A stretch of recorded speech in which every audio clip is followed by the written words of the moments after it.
Remove this financial parasite from our family. My dad's words cut through the champagne chatter at my mother's 65th birthday dinner. 43 guests turned to stare as his finger pointed directly at me. I didn't cry. I didn't argue. I just sat there in my $300 dress, watching my sister's slow clap echo through the private dining room at Le Bernardin. Then something shifted. I smiled, stood up, and said 5 words that would cost him 500. Then dinner is on you, but here's the plot twist nobody saw coming, including me. I wasn't the victim in this story. I was the villain they created, and I was about to embrace that role completely. Let me back up and tell you how I discovered my own family had been running a con game on me for 5 years. Because what you're about to hear isn't just a family drama. It's a masterclass in psychological manipulation that cost me nearly $1 million.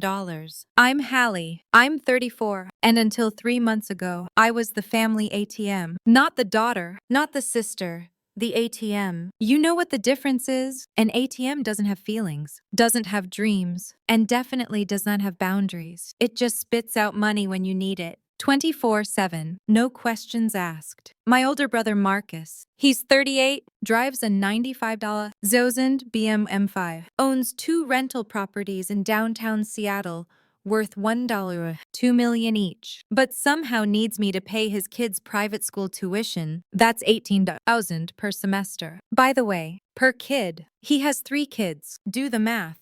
That's $108,000 a year I was covering for his children's education while he drove around in luxury cars and collected rental income. But Marcus was smart about it. He never asked directly. Instead, he'd call me crying about how his business was struggling, how he couldn't afford to give his kids the opportunities they deserved, how he was failing as a father. He'd send me pictures of his kids doing homework at the kitchen table, talking about how they might have to switch to public school and how devastated they'd be leaving their friends. The manipulation was artistic. Really, he'd wait until I was having a good month financially, then drop these emotional bombs, and every single time, I'd transfer that money, feeling like I was being the good aunt, the successful sister who lifts everyone up. My younger sister Brittany, she's 29, has a master's degree in communications from Northwestern. That's a $200,000 education, by the way, but has convinced our entire family that she has chronic anxiety that prevents her from working full-time. What she actually has is chronic entitlement. I've been paying her $200 monthly living expenses for 3 years. Not rent, living expenses. Because she deserves to focus on her mental health journey and heal from family trauma. That's $79,200 in total, in case you're keeping track, which I was, obsessively, in a spreadsheet that grew longer and more depressing every month. Brittany's manipulation was different than Marcus's. She'd send me articles about anxiety disorders, mental health awareness posts on Instagram, and long voice messages about her therapy sessions. She painted herself as this fragile, wounded bird who just needed time and space to heal. And I, being the strong one, the one who had it all together, felt obligated to provide that safe space. The really sick part, she'd thank me constantly. Flowers on my birthday with cards about how I was saving her life. Social media posts about having the most amazing, supportive sister in the world. She made me feel like a hero for funding her lifestyle. And my parents, they retired at 55 and 57, earlier than most people can even dream of.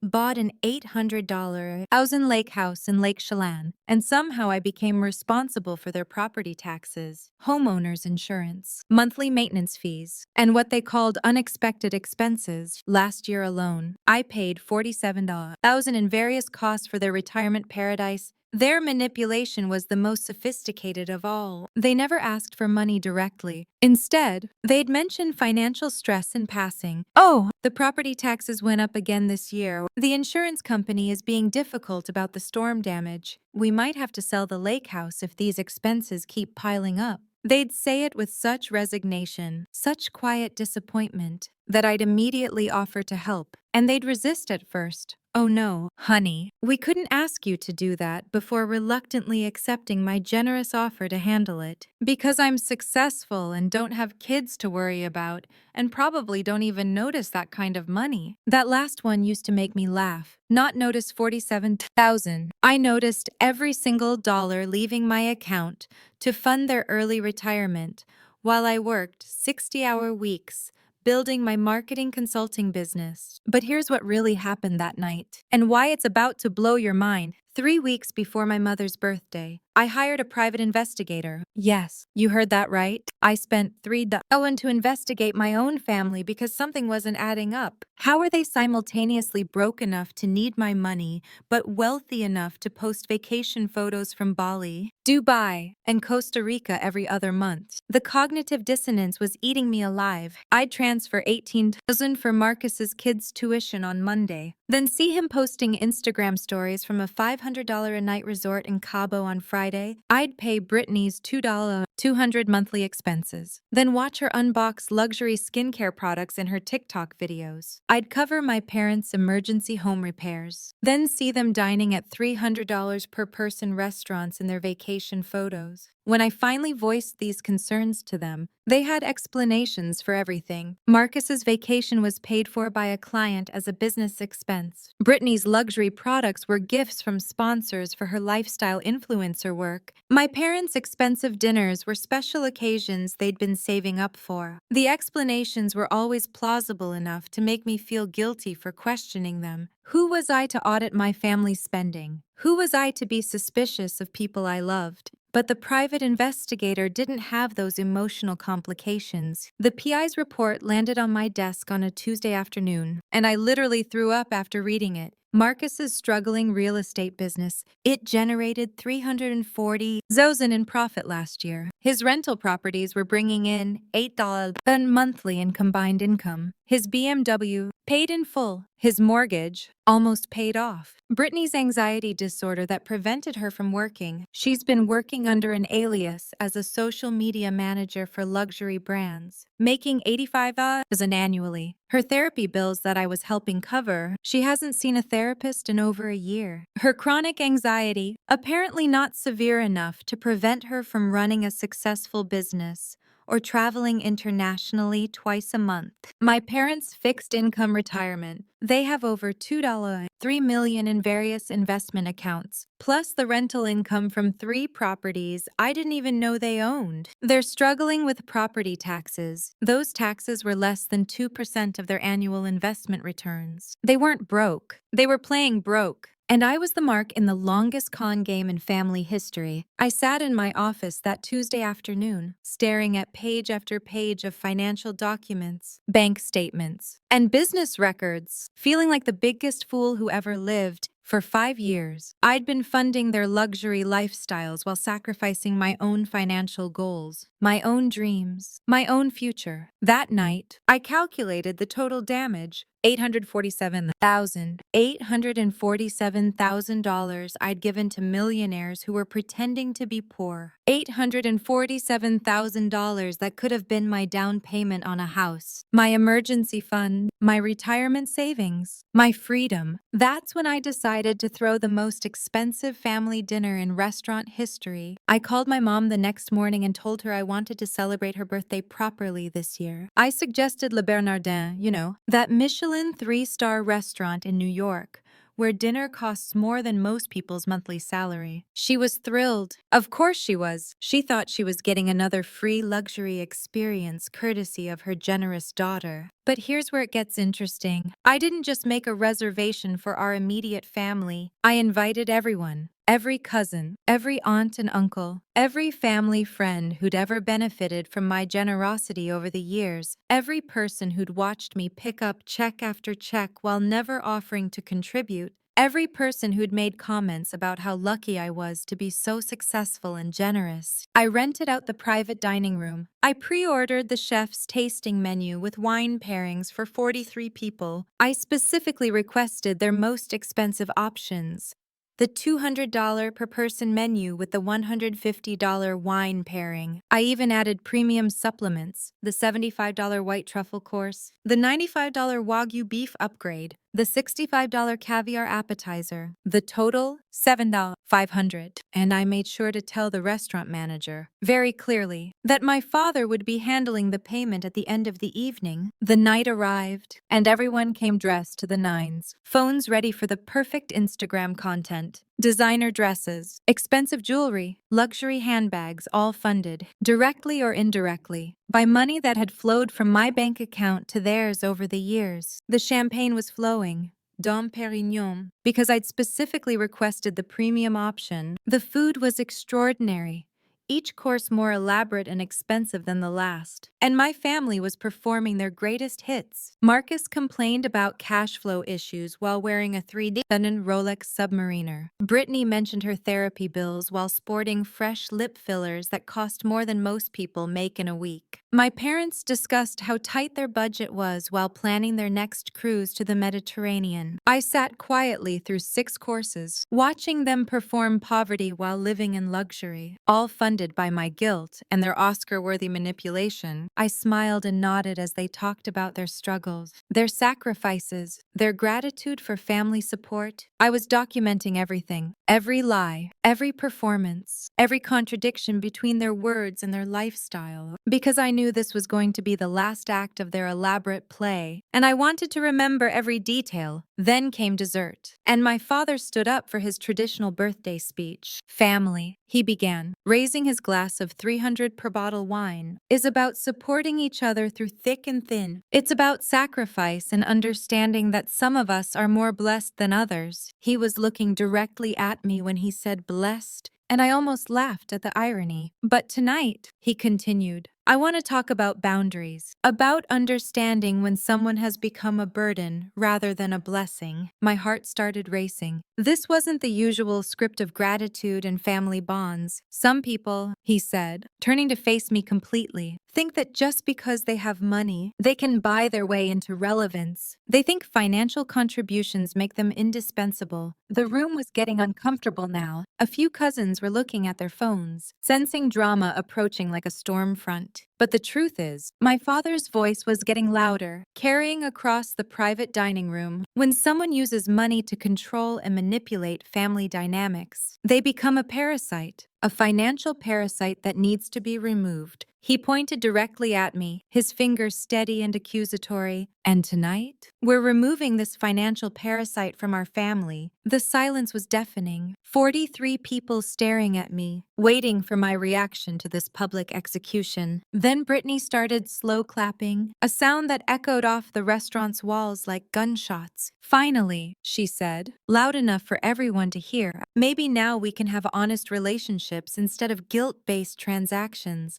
Marcus actually pulled out his phone and started recording. This is legendary, he whispered, not as quietly as he thought. I looked around the table. 43 people staring at me. Some looked uncomfortable. Some looked excited. But nobody looked surprised. This was planned. This was a coordinated public execution. And I was the guest of honor at my own funeral. That's when something incredible happened. Instead of feeling hurt or embarrassed, I felt free, like a weight I didn't know I was carrying had just been lifted off my shoulders. I stood up slowly, smiled at my father, and said, you know what? You're absolutely right. I have been a parasite. But here's the thing about parasites. Dad, when they leave, the host usually dies. I walked over to the head waiter, handed him a business card, and said loudly enough for everyone to hear, the gentleman in the blue suit will be covering tonight's bill, all $7,500 of it. And just so everyone knows, this is the last meal I'll ever buy for any of you. The color drained from my father's face. $7,500, he stammered. Chef's tasting menu with wine pairings for 43 people, I said sweetly. I thought you'd appreciate the finest things in life, considering how expensive your tastes have become lately. I turned to address the entire table, every face that had watched me fund their lifestyle for years. For those keeping track at home, I've spent $847,000 on this family over the past 5 years. That's Marcus's kids' school tuition, Brittany's lifestyle maintenance, Mom and Dad's property expenses,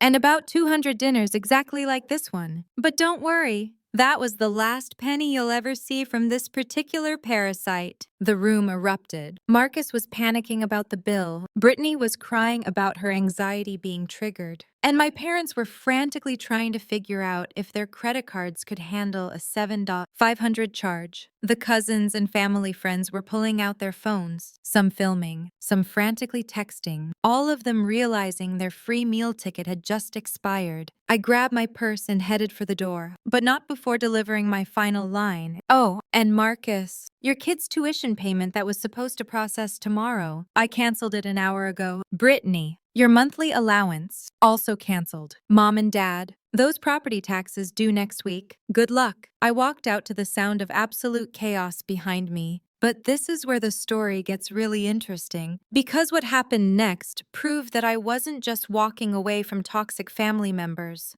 I was walking away from professional con artists who had been running a long-term scam with me as the mark, and they were about to learn that the mark just became the mastermind. 30 minutes later, sitting in my car in the parking garage, my phone exploded with calls and texts, but I didn't answer any of them. Instead, I called my lawyer, because you see, I hadn't just been investigating my family for 3 weeks. I'd been building a case, and now it was time to go on the offensive. The war was just beginning, and I had ammunition they didn't even know existed. The first call came exactly 47 minutes after I walked out of Le Bernardin. Marcus. Of course. I watched his name flash on my screen while I sat in my car, engine running, feeling more alive than I had in years. I didn't answer. The second call came 3 minutes later. Then Brittany. Then my mother. Then my father, which never happens unless someone's literally dying. By the time I got home, I had 23 missed calls and 67 text messages. The progression was beautiful to watch,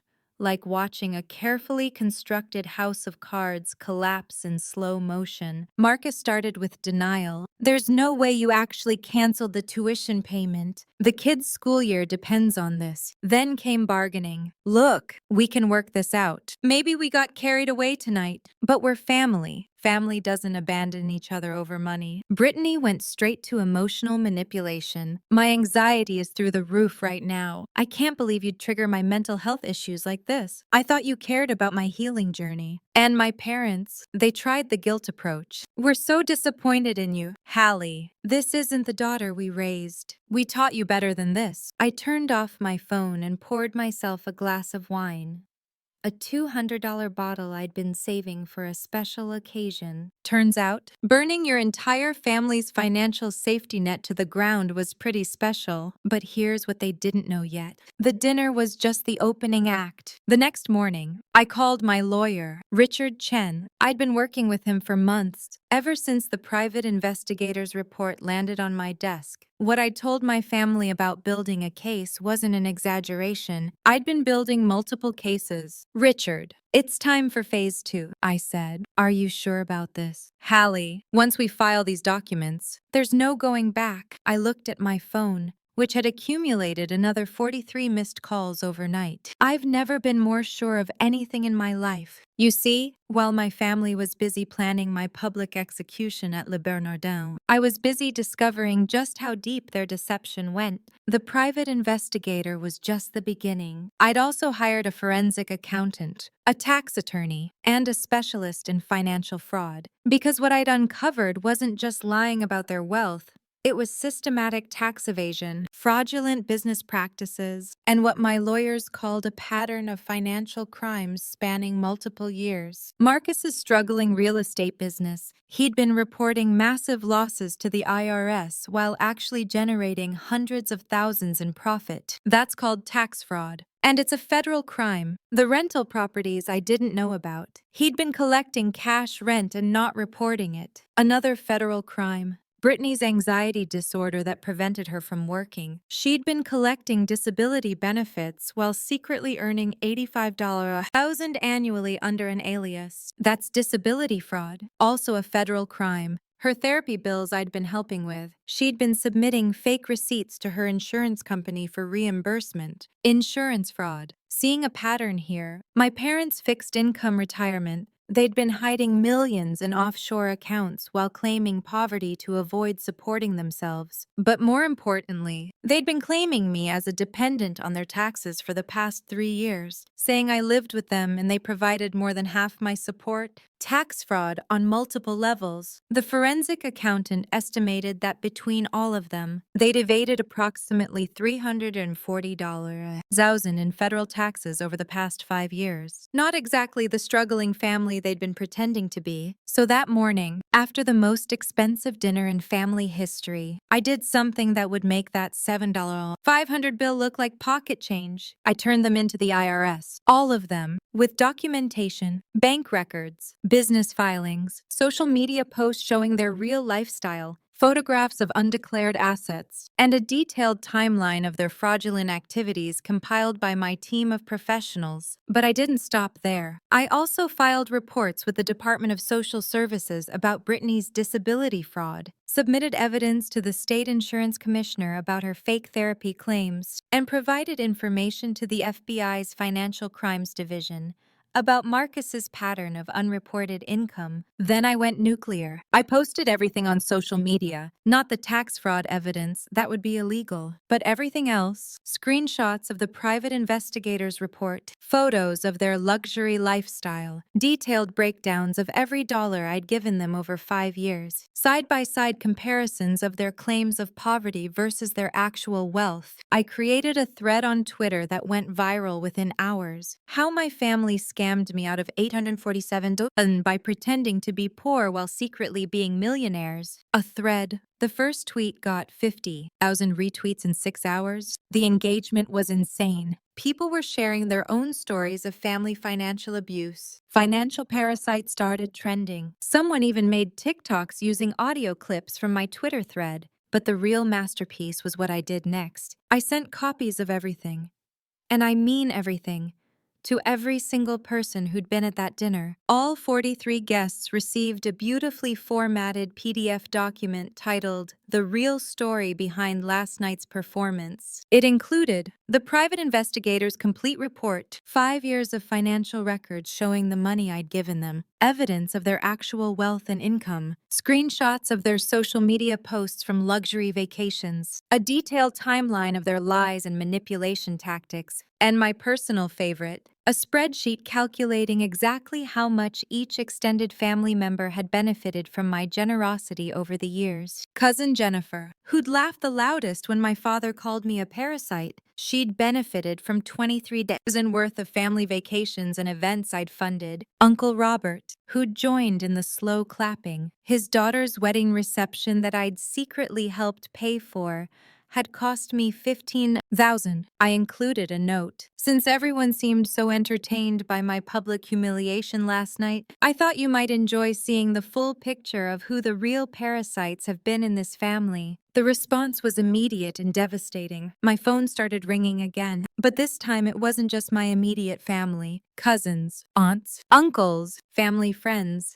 Everyone was calling to either apologize or demand explanations. The family group chat, which I'd been removed from after dinner, apparently exploded into chaos as people started taking sides and demanding answers. But here's the beautiful part. I wasn't answering any of them. I was done being available for their drama. Instead, I was sitting in meetings with attorneys, planning my next move, because Phase 3 was going to be the most satisfying of all. 2 days after the viral Twitter thread, I received a call from a reporter at the Seattle Times. Apparently, my story had caught their attention, and they wanted to do a feature article about family financial abuse. I agreed to an interview. With conditions, the article ran the following Sunday with the headline, The Hidden Epidemic of Family Financial Abuse. How Successful Adults Become ATMs for Manipulative Relatives. It featured my story prominently, along with expert commentary from psychologists and financial advisors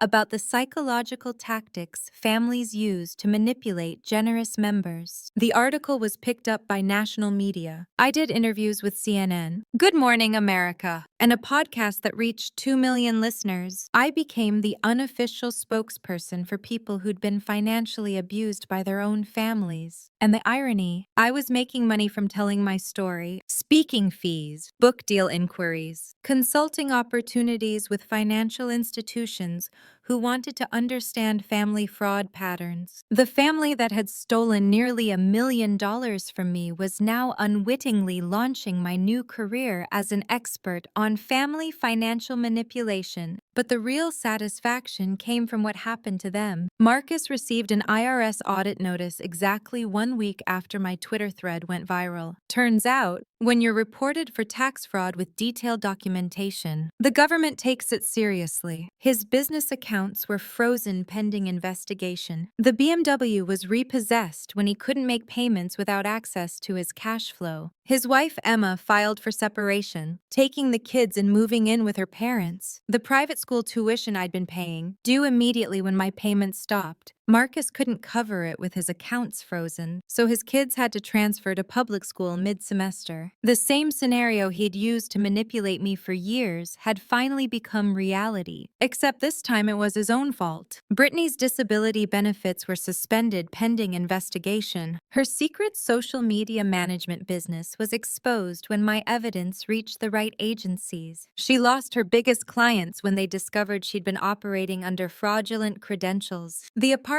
I'd been funding, she was evicted within 30 days when she couldn't make rent. She moved back in with my parents, which created its own problems because my parents were dealing with their own IRS investigation. The offshore accounts were discovered and frozen. Their property taxes, the ones I'd been paying, went into default. The lake house they loved so much, headed for foreclosure. Their early retirement was looking a lot less comfortable when they actually had to pay their own expenses. But the most poetic justice was what happened to their reputation in the community. Remember that viral Twitter thread? It included photos of them at luxury restaurants and vacation destinations, all time-stamped and geotagged. Their friends and neighbors started recognizing them from the viral story. The narrative of their struggling family was completely destroyed. The country club where they spent their tight budget money, they quietly stopped renewing memberships from families exposed in fraud investigations. The church where they'd complained about financial hardships while soliciting prayers. The congregation wasn't quite as sympathetic once they learned about the hidden millions. My mother's book club, my father's golf group,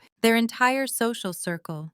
Everyone now knew they'd been playing poverty while their daughter funded their lifestyle. The shame was eating them alive, and through it all, I felt nothing but peace. 3 weeks after the dinner, I got a letter, not from my family, but from my bank. They'd been following my story in the media and wanted to offer me a consulting position, helping them identify family financial fraud patterns. The salary, more than I'd been making in my marketing business. The irony was delicious. I was literally being paid to help other institutions avoid the kind of manipulation I'd fallen victim to for years. But the real victory came when I realized something profound. I didn't miss them, not even a little bit. For years, I'd been afraid that cutting them off would leave me lonely. That family was family no matter what, that I'd regret losing those relationships. But what I discovered was that I'd never actually had those relationships to begin with. I'd had transactions, I'd had performance, I'd had manipulation. What I didn't have was love, respect, or genuine connection. And now, for the first time in my adult life, I was free to build real relationships. Relationships based on mutual respect instead of financial obligation. Relationships where people valued me for who I was, not what I could provide. I started dating again, something I'd barely had time for when I was working 60-hour weeks to fund everyone else's lifestyle. I made new friends through my speaking engagements, people who understood what I'd been through. I bought myself a house.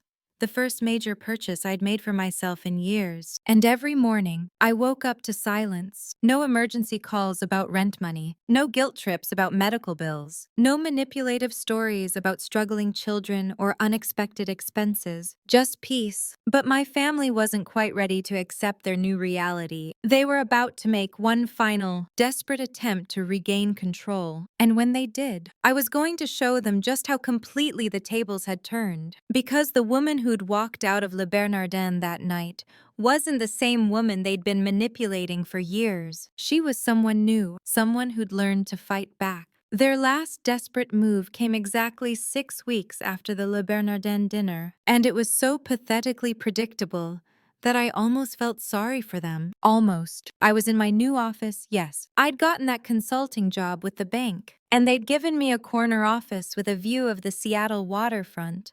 When my assistant buzzed in, "Miss Chen, there's a woman here claiming to be your mother. She says it's a family emergency." I looked up from the financial fraud case I was reviewing. My mother, here at my workplace. The same woman who'd sat silently while my father called me a parasite in front of 43 people. The audacity was breathtaking. "Send her in," I said. I was curious to see what their final play would be. She walked in looking broken. Gone was the polished woman who'd posed for Instagram photos at luxury restaurants. This version of my mother looked like she'd aged 5 years in 6 weeks. Her hair was unkempt, her clothes were wrinkled, and she had the hollow-eyed look of someone who hadn't been sleeping. "Hallie," she said, and her voice cracked. "We need to talk." I gestured to the chair across from my desk but didn't get up. "You have 5 minutes." She sat down and immediately started crying. Not the manipulative tears I'd seen before, but the raw, ugly crying of someone who'd lost everything. For a moment, I felt that old familiar tug of guilt. The instinct to comfort her that had been programmed into me for 34 years. Then I remembered the slow clapping at dinner, and the feeling passed. "Your father's in the hospital," she said between sobs. "Heart attack." The stress of everything, the investigations, the media attention, losing the house, it's killing him. I waited. There had to be more. "The doctors say he might not make it." She continued,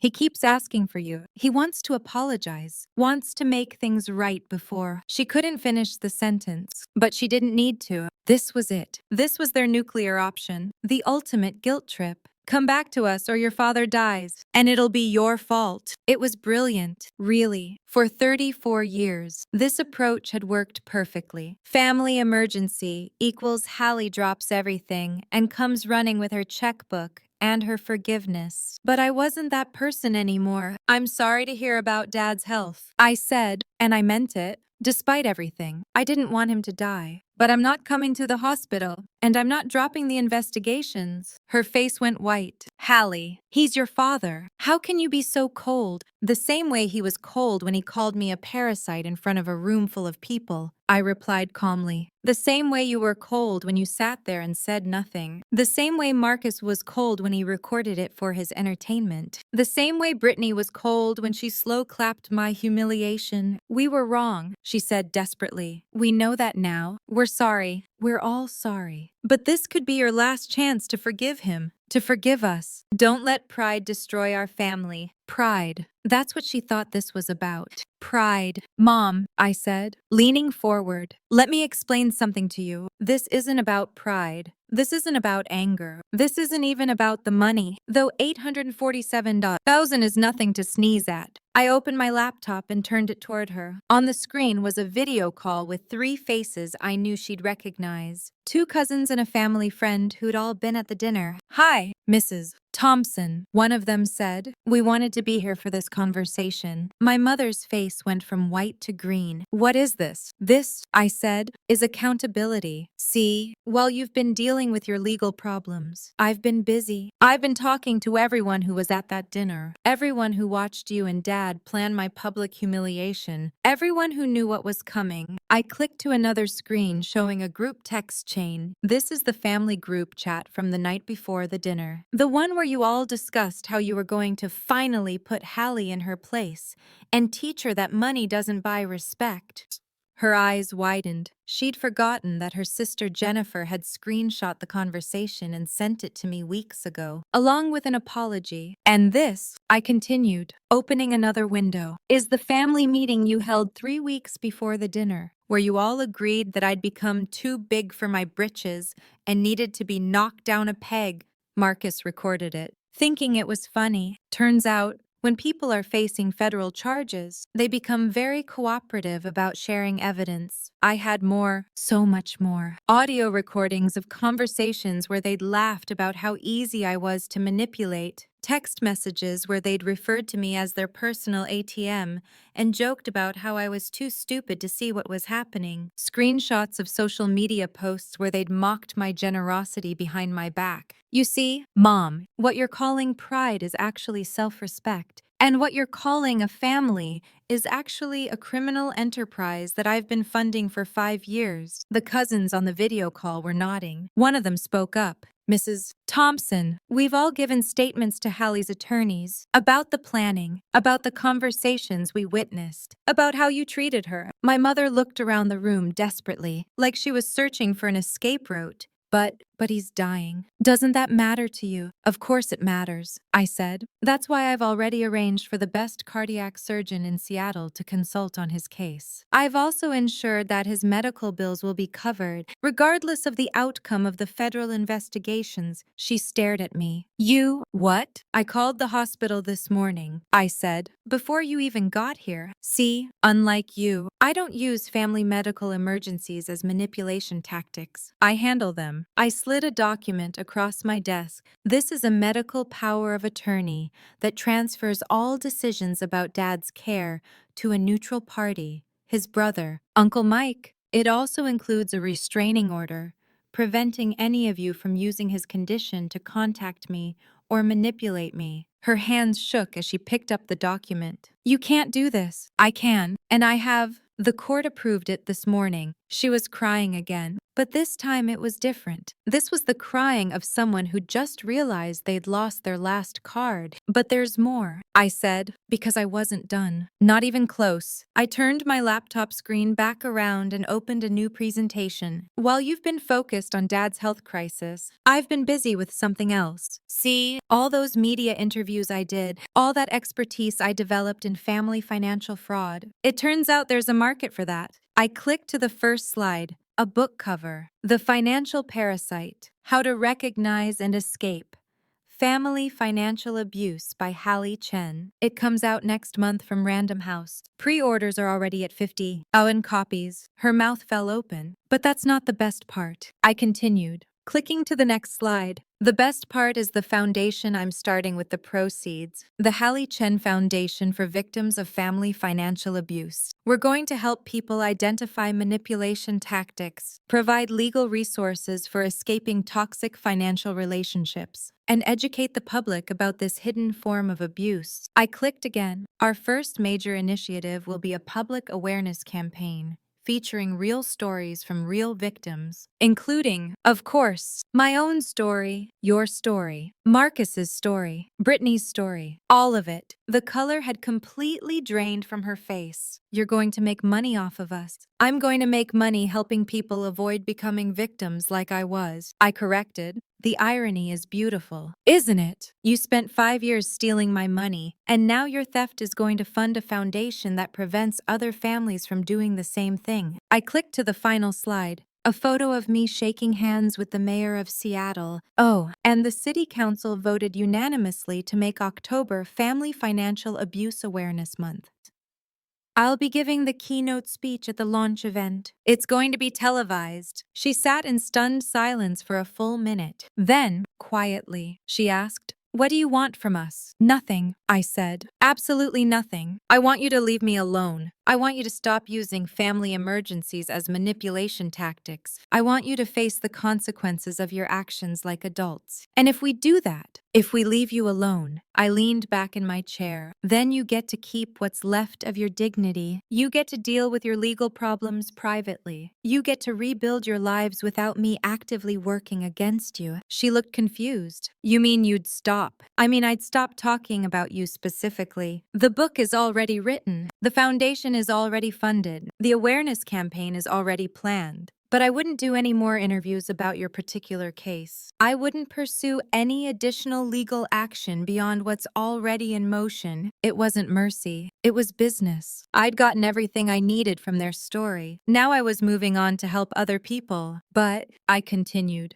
if any of you contact me again, if you show up at my workplace, if you try to use Dad's health or any other crisis to manipulate me, then I'll consider it harassment and pursue it accordingly. And trust me, I have very good lawyers now. She nodded slowly, understanding finally sinking in. So this is really it. This is really over. It was over the moment Dad pointed at me and called me a parasite. I said, everything since then has just been me making sure you understood that. She stood up unsteadily. For what it's worth, we really are sorry. I looked at her for a long moment. 5 years of manipulation, 5 years of lies, 5 years of being treated like an ATM instead of a daughter. And now, when they'd lost everything, they were sorry. I believe you, I said finally. But sorry doesn't undo the damage. Sorry doesn't give me back 5 years of my life. Sorry doesn't erase the humiliation you put me through in front of 43 people. She nodded and turned toward the door. But before she left, she turned back one more time. I hope someday you can forgive us. I considered this for a moment. Mom, forgiveness isn't something you earn by asking for it.